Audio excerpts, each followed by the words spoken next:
Assalamualaikum warahmatullahi wabarakatuh. Selamat pagi sobat peternak milenial di seluruh Indonesia. Salam sejahtera untuk kita semua. Kembali lagi bersama saya Dr. Hewan Sultan. Kali ini kita berada di sesi Q&A ya. Q&A itu tanya jawab dari peternak-peternak milenial kepada kami kru dari Kandang Uwang ya. Jadi kali ini tema Q&A-nya adalah mengenai kesehatan ternak ya. Kini Kandang Uwang memiliki beberapa sistem yang tergabung dalam satu portal, yaitu kandangwang.com.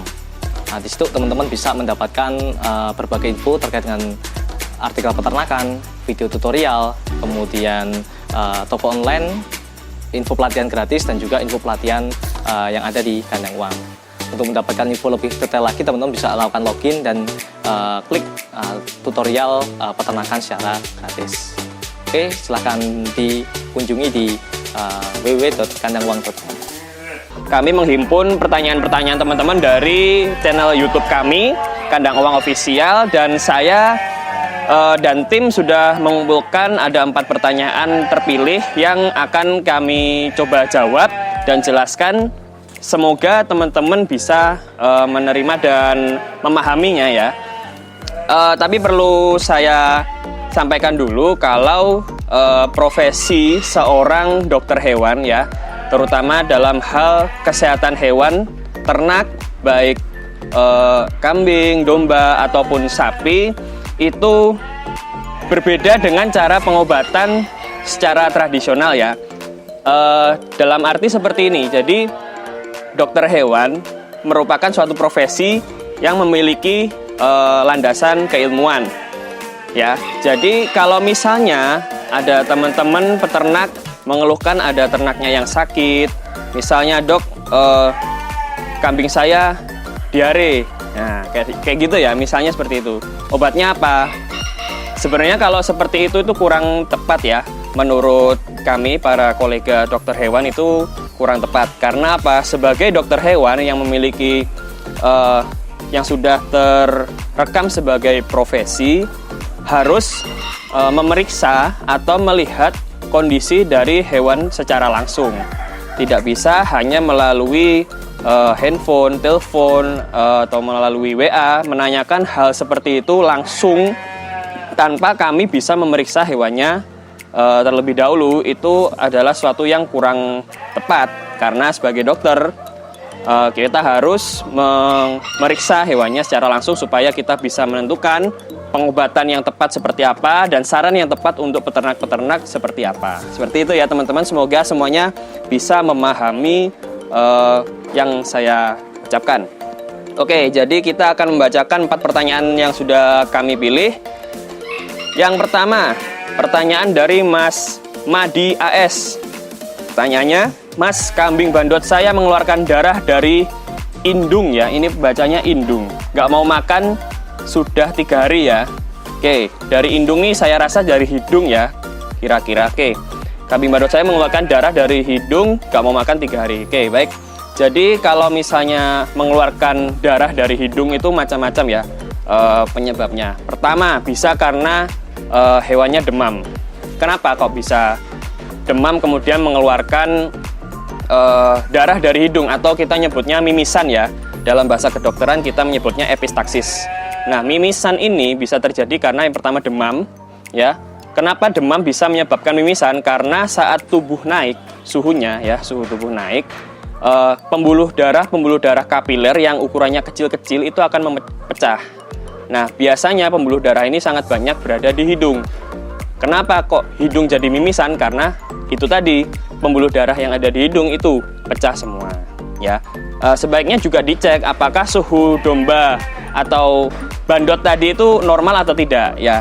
Karena kalau misalnya tidak normal, itu perlu juga diperiksakan atau dipanggilkan dokter hewan supaya apa? Kita bisa tahu penyebabnya apa, kita bisa menangani secara tepat dan akurat ya. Itu yang paling penting ya, karena kalau misalnya kita coba untuk obati sendiri, biasanya malah banyak gagalnya karena hanya berdasarkan mungkin kata orang ini, kata orang itu, padahal sebenarnya bukan itu penyebabnya, seperti itu ya. Jadi kalau penanganannya nggak mau makan 3 hari itu sebenarnya sudah cukup parah ya. Kalau sudah 3 hari nggak mau makan, tapi kalau masih mau minum masih oke. Tapi kalau sudah tidak mau makan 3 hari, berarti kan dia tidak mendapatkan nutrisi di dalam tubuhnya. Ya, salah satu cara yang bisa dilakukan peternak adalah yang pertama diberikan gula merah dulu. Kenapa diberikan gula merah? Bisa juga dengan tetes ya, gula merah dan ataupun tetes bisa diberikan. Kenapa? Karena gula merah ataupun tetes itu merupakan sumber energi, ya, sumber energi untuk ternak kita. Apabila ternak itu tidak makan, otomatis dia tidak akan mendapatkan energi. Ya, karena energi itu penting untuk ternak kita melakukan aktivitas ataupun untuk sekedar bertahan hidup, itu memerlukan energi. Nah, gula merah ataupun tetes ini merupakan energi instan yang bisa langsung diserap oleh tubuh dan dimanfaatkan, tidak membutuhkan waktu yang lama. Seperti itu. Itu yang pertama. Yang kedua, 3 hari tidak mau makan, peternak harus mau mengalah untuk menyuapi ternaknya. Karena apa? Kalau misalnya sebagai anak kecil ya, kita memposisikan diri sebagai anak kecil. Anak kecil tidak mau makan, otomatis orang tuanya harus menyuapi. Nah, ternak itu sama seperti anak kecil. Kita sebagai orang tua dari ternak itu harus mau mengalah, harus mau menyuapi ternak kita supaya tetap sehat. Seperti itu ya, kurang lebih.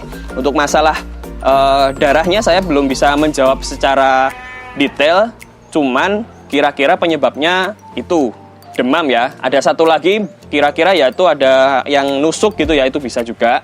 Kalau misalnya makan ranting atau apa kemudian tidak sengaja tertusuk hidungnya, itu bisa juga keluar darah. Selebihnya harus diperiksa oleh dokter hewan langsung karena kita tidak tahu penyebabnya apa ya. Seperti itu ya. Oke. Itu pertanyaan dari Mas Madi AS. Lanjut pertanyaan selanjutnya. Oke, pertanyaan kedua dari Mas Rifai Mahrub.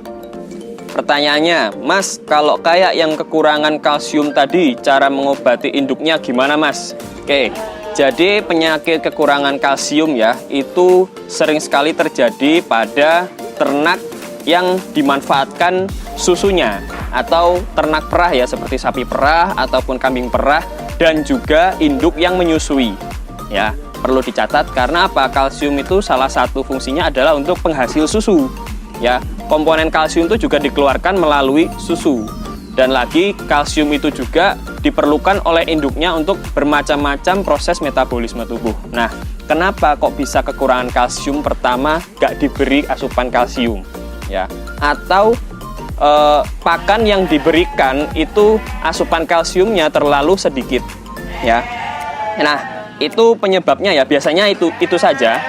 Atau yang ketiga, pada saat kering kandang ya, biasanya pada ternak perah itu ada masa kering kandang. Nah, kering kandang ini sering diperah juga. Seharusnya pada saat mendekati usia kelahiran cempe maupun bedet itu tidak boleh diperah dulu. Ya, tidak boleh diperah karena apa? Untuk menyimpan asupan kalsium di dalam tubuh induknya supaya cukup untuk melahirkan. Seperti itu ya kurang lebih. Nah, Mas, kayak kurang kalsium mengobatinya bagaimana? Nah, mengobatinya ini saya rasa tidak bisa peternak sendirian, jadi memang harus dipanggilkan dokter hewan. Karena apa? Harus diinfus.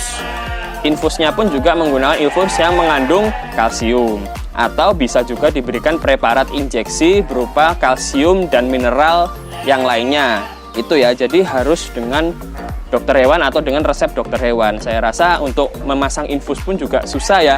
Mungkin peternak kalau kesulitan langsung hubungi dokter hewan kesayangan Anda, atau bisa juga menghubungi pihak dinas terkait di kota atau kabupaten di tempat tinggal Anda. Seperti itu ya. Pertanyaan ketiga, Mas mau nanya penyakit tetanus dari induknya itu penanganannya kayak gimana, Mas? Ini dari Mas Erga Aji Trinanda. Penanganannya kayak gimana, Mas? Pertama kan kambing saya melahirkan, habis itu nyusunya kuat betul, Mas, cempenya.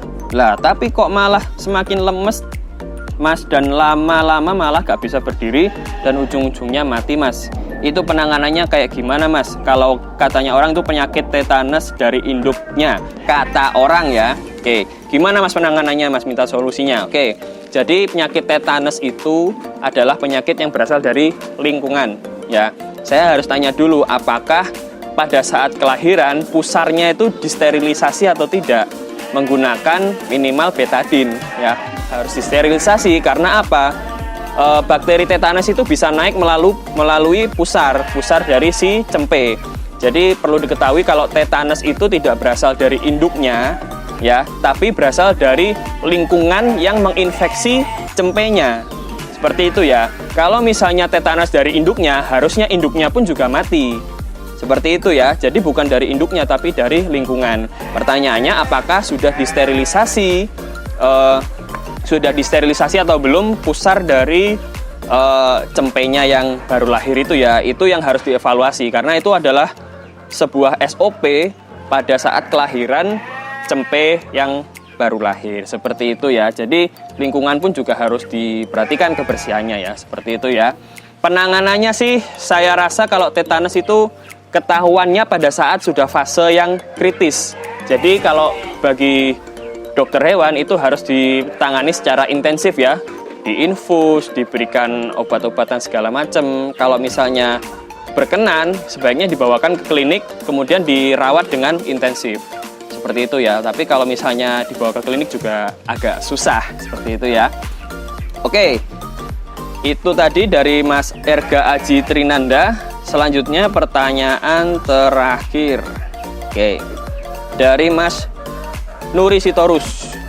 Mas, kalau kambing mengeluarkan busa dari mulut dan keluar darah dari duburnya, itu kambingnya sakit apa ya Mas? Mohon penjelasannya. Oke.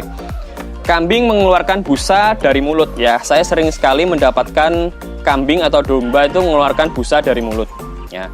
Kalau busanya itu keluar dari mulut itu merupakan suatu kebiasaan, maka itu adalah hal yang normal pada kambing atau domba tersebut. Tapi kalau misalnya sebelumnya tidak pernah mengeluarkan busa dari mulut, ditambah dengan kondisi dari kambing atau domba yang mengeluarkan busa dari mulut itu drop, bisa juga demam, bisa juga kejang-kejang, bisa juga ambruk, maka itu adalah masalah. Jadi hanya mengeluarkan busa dari mulut itu sebenarnya relatif tidak ada masalah ya. Itu bisa dikarenakan hipersalivasi atau mengeluarkan saliva atau air liur yang berlebihan. Itu masih normal. Tapi kalau sudah diikuti dengan kejang-kejang, demam, hingga ambruk, bahkan berujung kematian, maka itu adalah suatu masalah ya. Kalau itu tadi yang mengeluarkan busa dari mulut. Nah, sekarang kalau keluar darah dari dubur, itu kambingnya sakit apa ya Mas? Oke. Keluar darah dari dubur itu biasanya adalah permasalahan di pencernaan ya. Bisa juga karena diare berdarah. Nah, diare berdarah ini penyebabnya apa Mas? Ada banyak ya, salah satunya atau salah tiganya itu adalah dari bakteri, kemudian dari parasit, dan yang ketiga dari cacing. Itu bisa, semuanya ini bisa menyebabkan diare berdarah ya. Nah, sakitnya apa ini kan kita tidak bisa tahu kalau hanya dari diare berdarah atau dari duburnya keluar darah Mas. Nah, itu kan kita sebagai dokter hewan harus memeriksa langsung dan harus ditunjang dengan pemeriksaan laboratorium. Seperti itu ya, supaya apa? Penanganannya tepat. Kalau semua obat kita kasihkan, otomatis pasti biayanya akan membengkak. Jadi kita harus menemukan penyebabnya apa, kemudian mengobatinya secara tepat seperti apa, baru kita bisa memberikan terapi yang sesuai. Seperti itu ya. Semoga tadi kambingnya masih selamat ya. Kalau sudah keluar darahnya biasanya sudah agak parah ya. Semoga sih masih selamat. Seperti itu dari Mas Nuri Sitorus. Nah,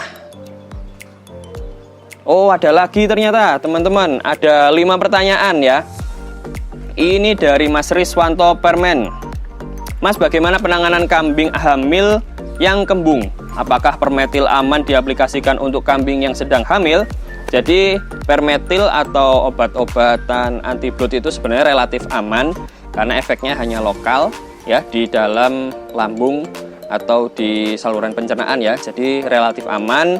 Kemudian kalau misalnya tidak yakin, sebaiknya dipanggilkan dokter hewan, ceritakan kepada dokter hewannya kalau kambingnya sedang bunting, Pak. Pak dokter, kambingnya sedang bunting, kira-kira bagaimana penanganannya?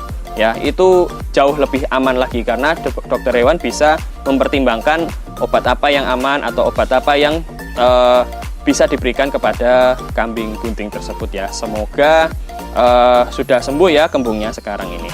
Oke. Itu tadi 5 pertanyaan yang bisa saya coba jawab dan semoga bisa dipahami oleh teman-teman peternak milenial di seluruh Indonesia dan semoga bisa menjadi manfaat untuk teman-teman sekalian. Jangan lupa, jangan ragu untuk memanggil dokter hewan di sekitar Anda karena dengan berinvestasi untuk mengenali dokter hewan di sekitar Anda itu bisa sangat bermanfaat untuk kehidupan Anda dan juga ternak-ternak kesayangan Anda. Saya Dr. Hewan Sultan, terima kasih atas perhatiannya. Salam peternak milenial.